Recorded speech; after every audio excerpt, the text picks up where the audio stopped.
Assalamualaikum warahmatullahi wabarakatuh. Selamat datang di podcast dengan judul Era Baru Perpajakan di Indonesia. Podcast kali ini dipersembahkan oleh HMPS Himpunan Mahasiswa Akuntansi Syariah Angkatan 2023. Nah, bersama saya dengan Alif Khalil Gibran. Tentunya saya tidak sendiri di sini, sudah dibersamai oleh pembicara yang luar biasa, Ibu Dini Fitri Rajeng Pangastuti. Selamat datang, Ibu. Selamat datang. Bagaimana kabarnya, Ibu? Baik. Puasanya lancar ya, Bu? Alhamdulillah. Alhamdulillah. Nah, langsung ke topik saja yang mungkin, Ibu. Topiknya tadi kan era baru perpajakan di Indonesia. Nah, mungkin tuh kalau kita masyarakat tuh mendengar kata pajak tuh baru-baru ini tuh yang terlintas di pikirannya tuh kok bukan artian pajak gitu loh, bukan iuran yang wajib diberikan kepada negara, tapi kata pajak itu dimaknai karena kasus yang kemarin ya, Bu, itu dimaknai sebagai stigma yang buruk dari masyarakat. Pengelolaan uang rakyat gini amat, dana yang kita berikan diginikan gitu loh. Berawal dari itu, tanggapan Ibu gimana?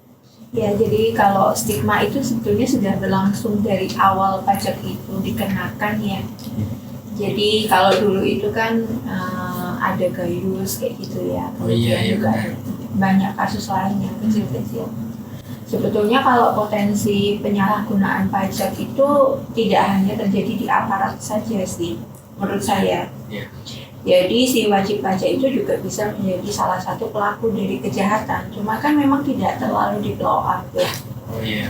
Tetapi banyak juga sih perusahaan-perusahaan yang melakukan penggelapan pajak atau melakukan agresif tax planning, itu juga banyak kasus-kasusnya kalau kita lihat gitu ya di pemberitaan terkait dengan kasus-kasus perpajakan penggelapan pajak yang dilakukan oleh perusahaan juga banyak. Ya. Cuma karena itu menyangkut pejabat pajak, nah ini menjadi lebih masyarakat lebih tertarik untuk membicarakannya gitu, dibanding dengan kasus-kasus penggelapan pajak yang dilakukan oleh perusahaan seperti itu. Nah, ya, jadi bukan hanya dari sisi aparaturnya saja yang terkait dengan pendapatan pajak, tapi di sisi wajib pajaknya juga ada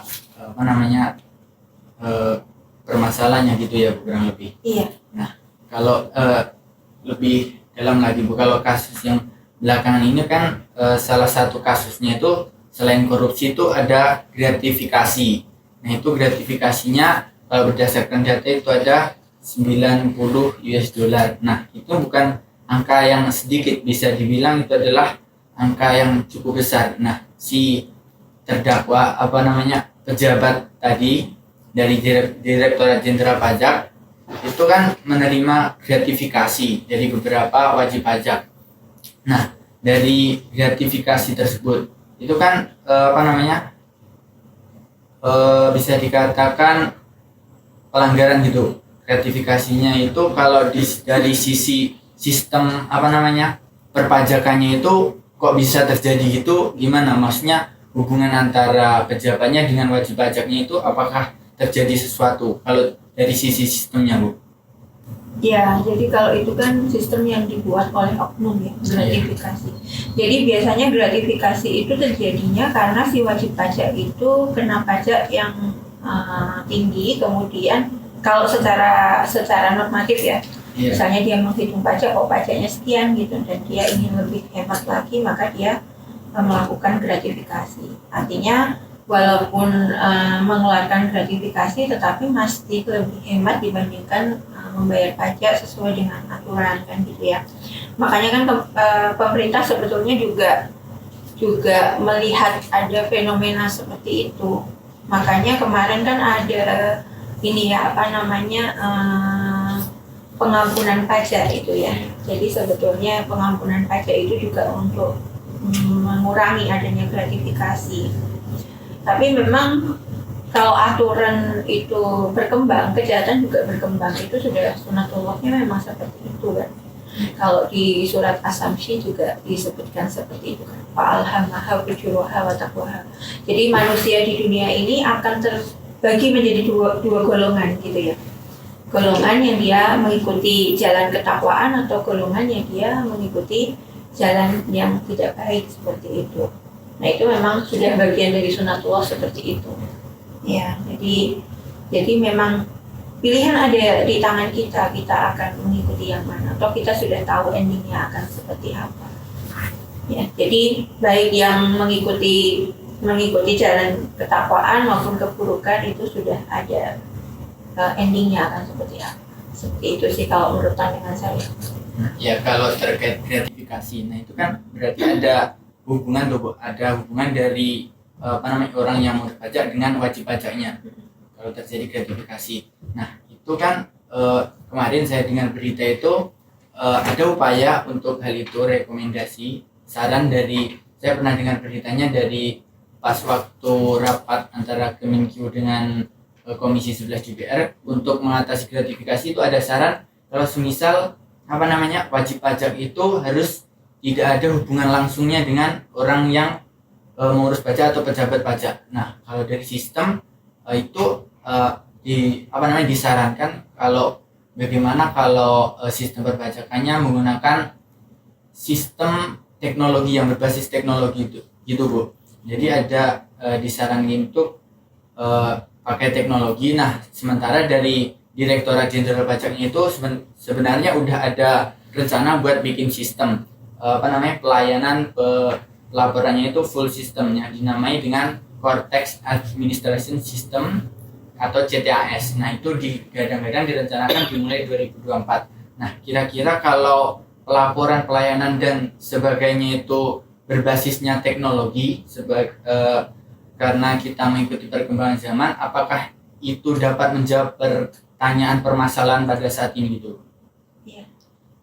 Jadi kalau apapun kejahatannya itu sebetulnya tidak bisa diselesaikan hanya dalam single dosis, ya, artinya satu jenis dalam penyelesaian. Jadi menurut saya itu teknologi yang nanti diimplementasikan itu akan menjawab pertanyaan tentang inklusivitas pajak, artinya pajak lebih inklusif dan lebih memudahkan wajib pajak gitu ya. Mungkin juga sedikit mengurangi bersentuhan dengan aparat, iya. Tetapi untuk wajib pajak tertentu yang dia kalau dalam ini pengelompokan wajib pajak itu ada wajib pajak yang juga dia dalam kategori wajib pajak besar dan itu biasanya memang ada treatment khusus ya. Jadi tidak hanya teknologi saja sebetulnya. Teknologi memang bisa mengurangi itu gitu ya. Tetapi menghapuskan sama sekali itu perlu perpaduan solusi lain selain teknologi gitu. Ya, misalnya ya dengan aturan gitu. Artinya aturan terkait dengan gratifikasi itu harus ditetapkan. Kalau lembaga pemerintah itu sebetulnya sudah ada ya mengatur tentang gratifikasi. Artinya kita kalau mendapatkan sesuatu gitu ya dari pihak lain itu memang harus dilaporkan sekecil apapun. Ya, jadi nanti ada penilaian apakah ini termasuk gratifikasi atau pemberian biasa yang terkait dengan mungkin hubungan pertemanan atau apa gitu. Itu ada aturannya sebetulnya untuk gratifikasi. Seperti itu sih menurut pandangan saya. Jadi kalau terkait sistem, kalau ditanyakan mampu menjawab permasalahan saat ini, itu jawabannya belum tentu bisa jadi, nggak bisa jadi belum ya. Iya, kalau teknologinya ya. Tapi kalau maksudnya sistem secara komprehensif, misalnya untuk sistem pengendalian internal atau pengendalian eksternal atau pengendalian gratifikasi, nah itu memang harus dilakukan pada berbagai aspek itu, nggak cuma dari teknologi saja. Iya. Karena misalnya teknologi dibuat bagus juga bisa sebetulnya dibongkar-bongkar. Apapun bisa sih. Iya. Kalau terkait sistem, ini kan sistemnya basis teknologi. Kalau kita lebih bahasnya lebih dalam terkait dengan sistem pemungutan pelaporannya itu kan sistem pemungutannya itu pakainya self assessment ya Bu. Dari 3 ada withholding, terus official sama self assessment. Nah pertanyaannya kenapa sih kira-kira Indonesia menerapkannya itu sistem pemungutannya itu self assessment system Bu? Ya, Indonesia self assessment perpaduan withholding juga. Jadi kalau misalnya kayak PPh 21 itu juga ada withholdernya, si pemberi honor gitu kan. Nah kadang withholdernya ini juga sudah memotong pajak penghasilan tapi nggak disetorkan, ada seperti itu.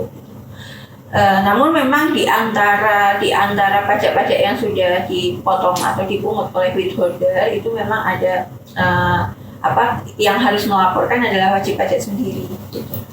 Jadi tapi kalau sekarang itu bisa dipantau, artinya kita bisa melihat ya withholder kita itu seberapa jujur dengan dengan tugas dan tanggung jawabnya sebagai pemberi honor gitu ya. Jadi memberi honor kemudian memotong pajak dari kita, harusnya itu akan muncul di akun kita kalau kita pakai akun DJP online ya, harusnya muncul. Nah kalau tidak berarti memang ada sesuatu dengan withholder tersebut. Nah kita sebagai wajib pajak juga harus lebih cerdas ya. Artinya kalau memang tanggung jawab itu tidak dilaksanakan secara maksimal, harusnya kita sebagai wajib pajak juga bisa melapor gitu. Kan pajak seperti itu ya, bayar pajaknya dan kemudian awasi penggunaan. Jadi gitu. Jadi istilahnya tanggung jawab dan tanggung jawab untuk pengamanan pajak itu bukan hanya di tangan pemerintah, tetapi juga di tangan masyarakat. Masyarakat harus melek pajak gitu. Seperti itu, artinya dia harus tahu bagaimana sih kejahatan pajak itu gitu. Kemudian juga berusaha menutup potensi-potensi kejahatannya gitu. Jadi secara langsung kalau sistemnya tadi campuran antara self assessment dengan withholder itu dapat meminimalisirkan harta kekayaan yang tidak dilaporkan dalam hal yang dikenakan pajak gitu ya. Iya, jadi kan dia modelnya triangulasi ya. Jadi kalau misalnya kita dapat penghasilan terus kita sendiri yang bayar, ada kemungkinan moral hazard, artinya kita tidak melaporkan penghasilan yang kita terima. Kemudian kan muncul pihak ketiga, yaitu orang yang ngasih penghasilan, dia juga punya kewajiban untuk memotong gitu. Atau kalau misalnya PPN kan memungut gitu kan. Nah, ketika sudah dipungut atau dipotong, itu harusnya dilaporkan dan disetorkan. Nah, nanti pengawasannya di kita lagi sebagai penerima penghasilan. Apakah penghasilan saya sudah disetorkan dan dilaporkan atau belum? Itu akan muncul di akun kita. Kalau akun kita ternyata nggak muncul, nah berarti kita bisa lapor. Saya sudah dipotong penghasilan oleh si A, B, C gitu ya. Tapi kok tidak muncul di tempat saya?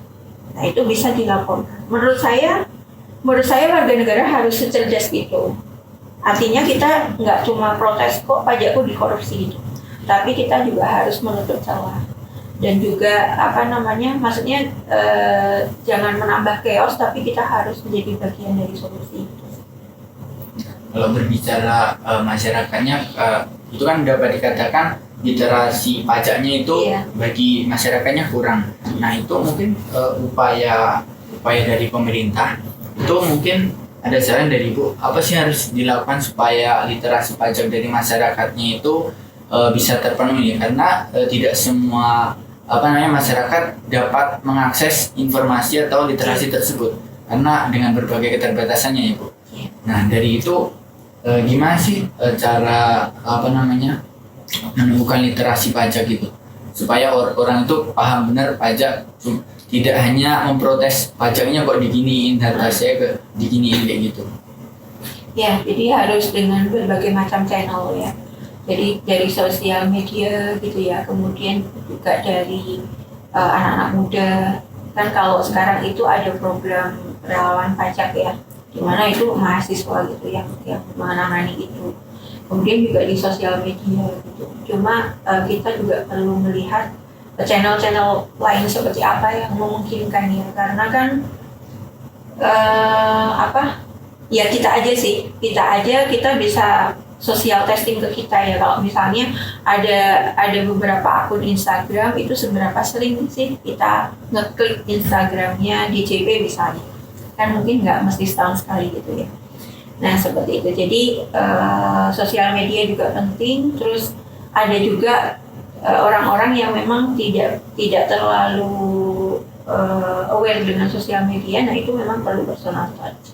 Nah di situ peranan peranan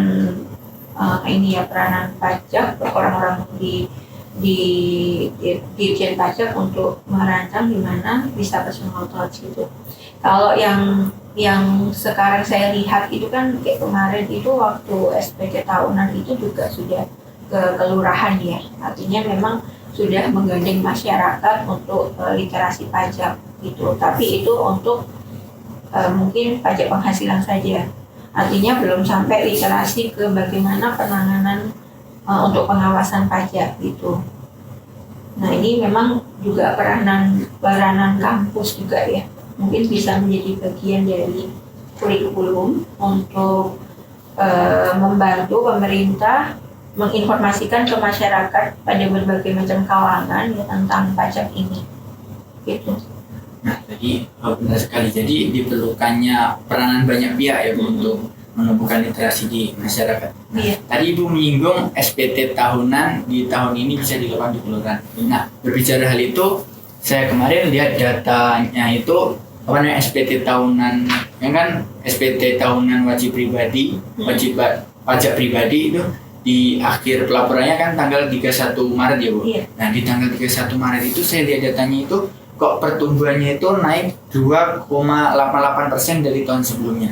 Nah, padahal kan dengan berbagai kasus yang menyelimuti di balik ini terkait dengan rasa kekecewaan dari masyarakat. Nah, kok bisa sih masyarakat dengan kurangnya literasi kemudian adanya insiden atau kasus kemarin. Nah, kenapa apa yang menjadi dasar kok pelaporan SPT tahunan wajib pajak pribadi pada 31 Maret kemarin itu bisa naik. Nah, kalau dari pandangan Ibu itu karena faktor apa?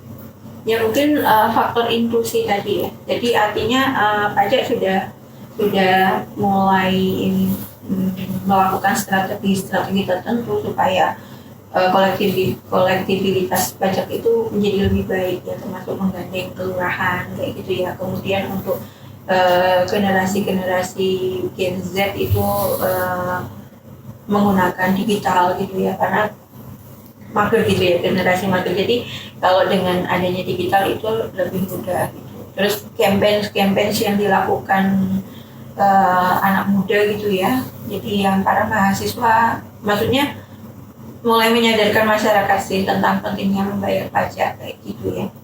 Jadi juga mungkin kalau menurut saya juga peranan pemuka agama ya, artinya kan ketaatan terhadap ulil amri seperti itu ya. Kemudian maksudnya hak negara diberikan saja. Nanti mengenai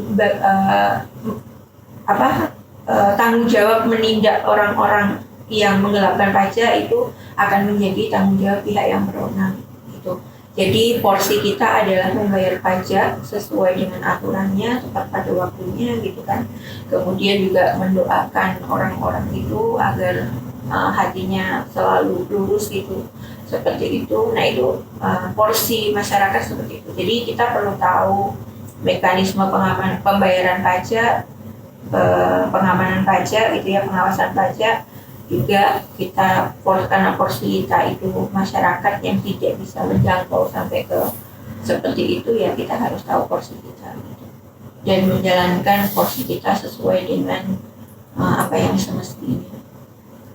Nah, kalau tingkat kenaikan pelaporan tadi kan naik 2,88. Nah, itu apakah bisa memunculkan tren? Maksudnya di tahun-tahun kedepannya apakah itu menjadi dasar supaya kedepannya itu juga kenaikan pelaporan itu bisa terus naik gitu dari 2004, 2025. Tapi kan mengingat tarif pajak di 2022 atau memasuki 2023 terkait PPN, pajak pertambahan nilai itu kan yang awal mulanya 10% menjadi naik 11%. Nah, kemudian direncanakan lagi di tahun 2025 kalau tidak salah itu dinaikkan lagi menjadi 12% rencananya gitu. Nah, itu apakah juga bisa menjadi pandangan kalau di 2024 2025 tingkat pelaporannya juga akan naik? Apakah bagaimana?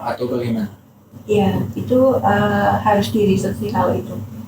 Jadi makanya kan Dirjen Pajak juga membuka itu ya, membuka peluang untuk riset pajak, karena kebijakan itu memang tidak bisa hanya diputuskan perkiraan gitu ya.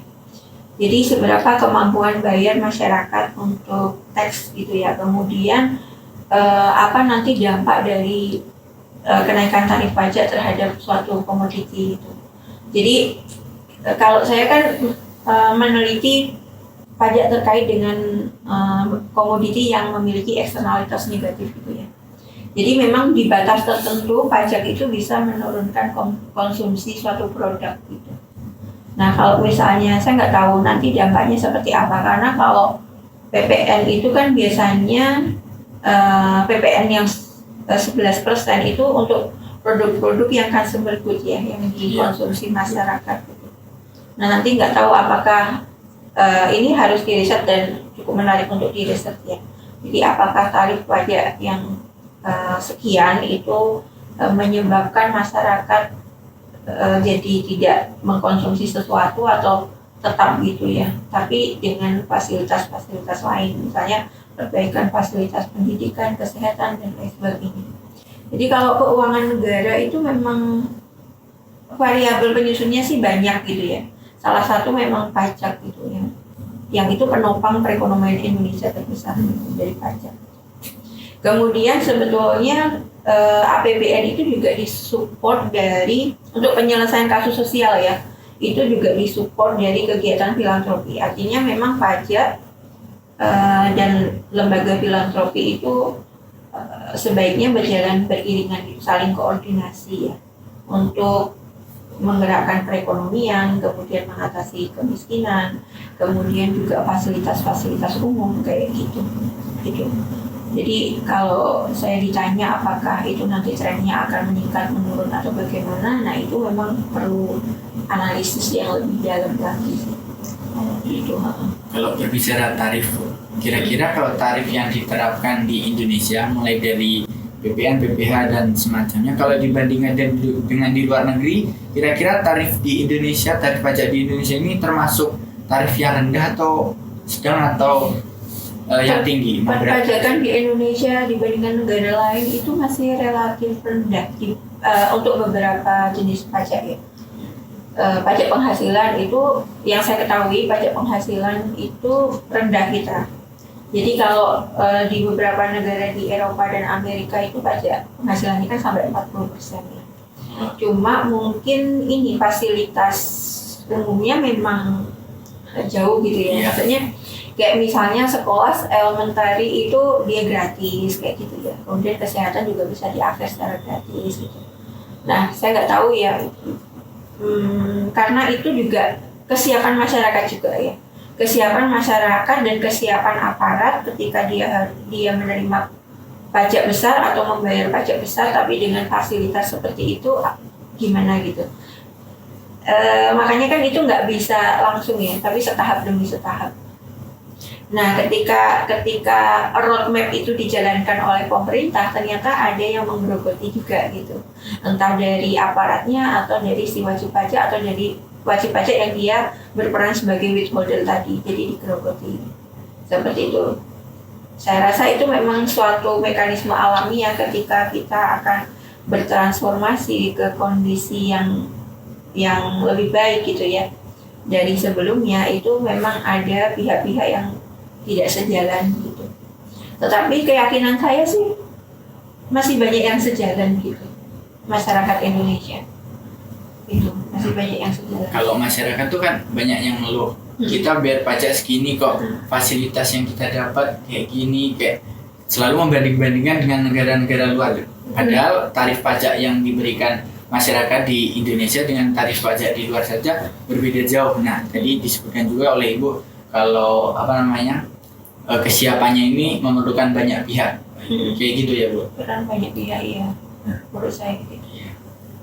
Nah, dari situ fasilitas-fasilitas. Nah, ini kan nantinya ditonton juga bukan hanya dari mahasiswa yang paham materi perpajakan, paham akuntansi dan semacamnya. Nah, ini yang mendasar, Bu. Kenapa sih di suatu negara itu harus ada pajak? Padahal kan uangnya buat membayar pajak. Kalau orang biasa yang kurang paham pajak itu mikirnya daripada saya buat bayar pajak kan lebih baik buat saya beli yang lain.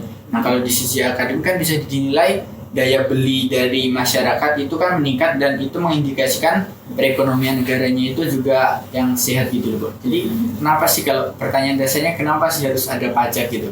Ya, jadi kenapa harus ada pajak? Karena kita hidup di suatu negara. Ya, Itu kan. Jadi infrastruktur yang di mana kita tinggal itu tidak bisa kita miliki secara perorangan ya, infrastrukturnya.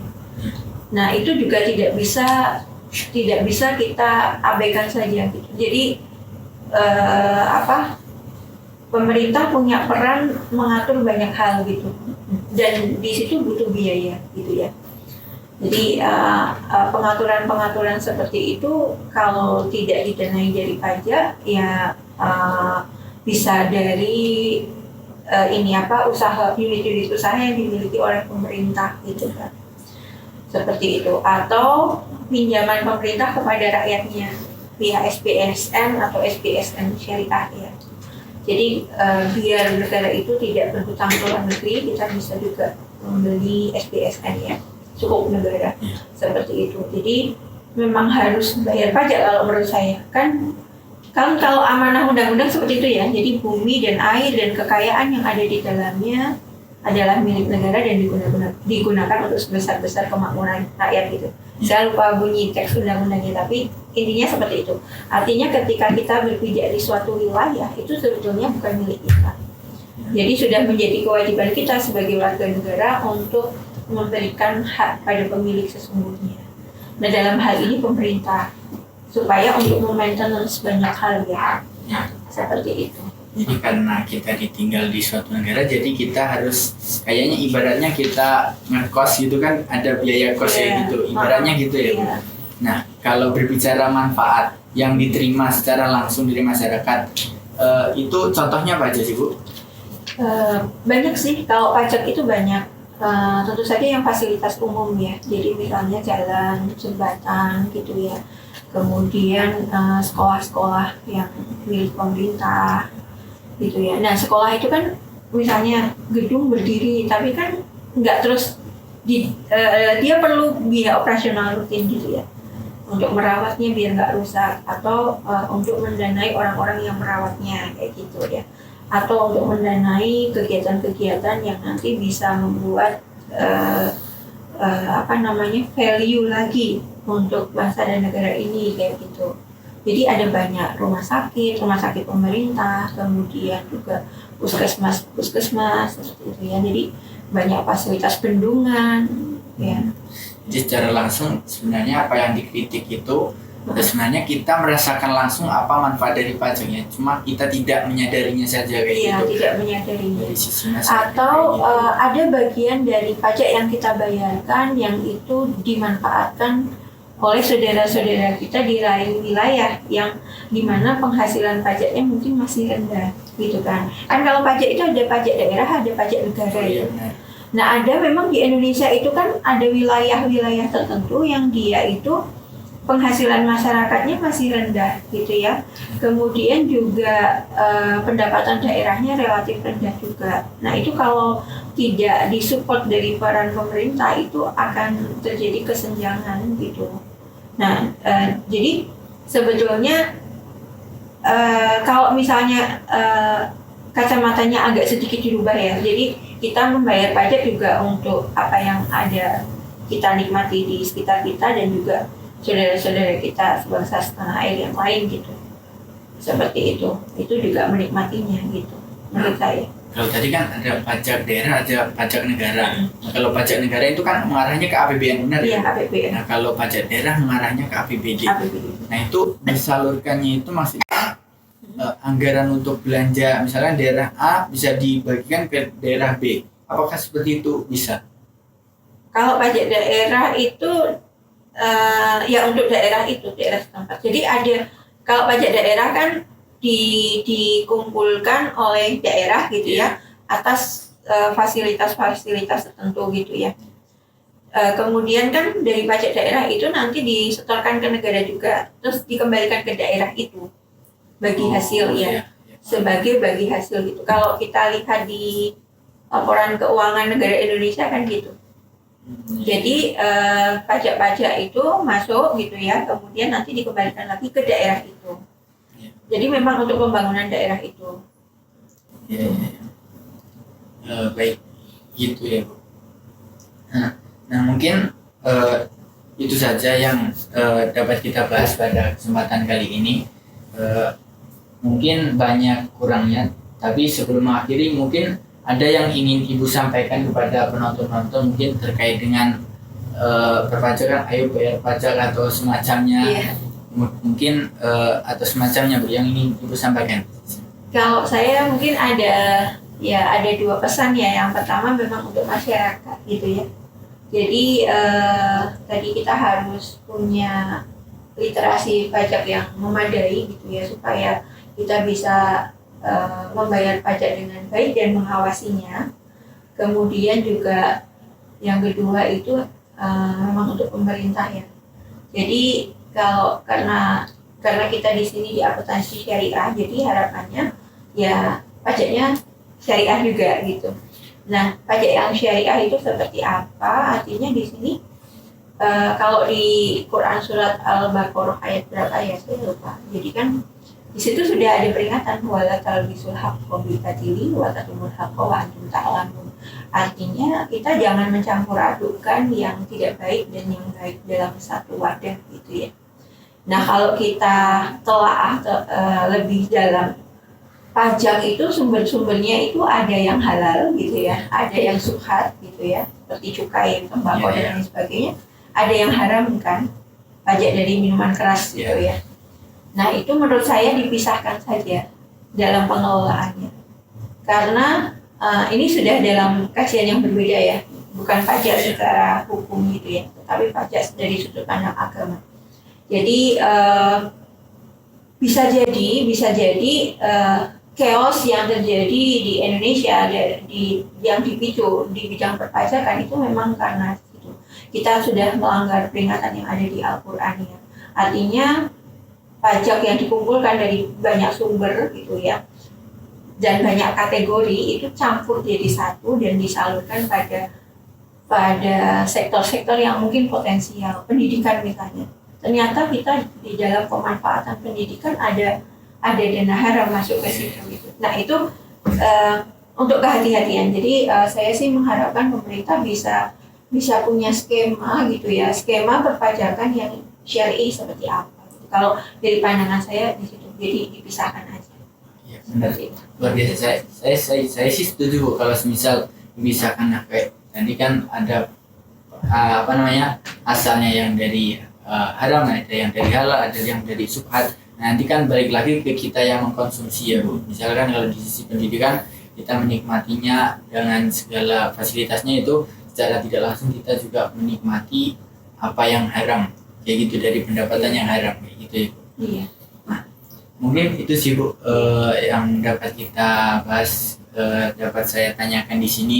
Banyak kurangnya saya mohon maaf. Mungkin sekian podcast pada kali ini. Mungkin bisa bertemu dengan Ibu di lain kesempatan dengan topik yang berbeda. Dari kami mengucapkan terima kasih. Akhirnya wassalamualaikum warahmatullahi wabarakatuh. Waalaikumsalam.